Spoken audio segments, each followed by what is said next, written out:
Salut à tous, on est très heureux de vous retrouver pour cette nouvelle vidéo décryptage.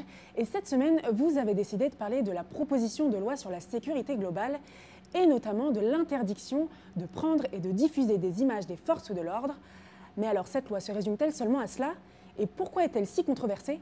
C'est parti pour un nouveau décryptage.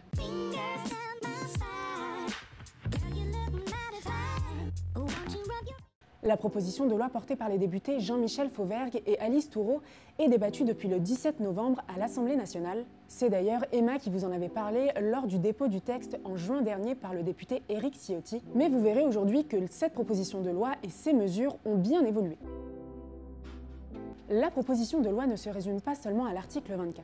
Elle prévoit d'abord de renforcer les pouvoirs de la police municipale. Ils pourront verbaliser des infractions comme l'ivresse publique, la vente à la sauvette ou encore la conduite sans permis ou sans assurance et immobiliser des voitures en infraction. Ils seront autorisés à intervenir aux abords des espaces qu'ils gardent et pourront constater par procès-verbaux des infractions. Toujours pour protéger les forces de l'ordre, la proposition de loi prévoit un élargissement de l'accès aux images de caméras mobiles de surveillance, à savoir les caméras piétons pour prévoir les éventuelles menaces sur la voie publique, et les drones qui pourront patrouiller lors des manifestations et des rassemblements. Tous les policiers et gendarmes seront autorisés à accéder aux images en temps réel. Ils pourraient également accéder à des établissements recevant du public avec leurs armes de service pour mettre fin à des situations de type criminel. Tout d'abord, que dit l'article 24 ? Eh bien, il propose de punir d'1 an de prison et de 45 000 € d'amende quiconque diffuserait l'image du visage d'un policier ou d'un gendarme en service dans le but de nuire à son intégrité physique ou psychique. Autrement dit, si la loi est adoptée, il faudra flouter le visage des policiers. Dans le viseur du gouvernement, les campagnes de lynchage des policiers sur les réseaux sociaux. Mais alors, pourquoi fait-il autant réagir? D'une part, parce que de nombreux représentants des journalistes dénoncent une grave atteinte aux droits des médias. Journalistes, cinéastes, ONG et même experts de l'ONU craignent des atteintes importantes aux libertés fondamentales. Ce nouveau délit a pour objectif réel de restreindre le droit des journalistes et la liberté de la presse, de manière disproportionnée par rapport à la réalité de la menace.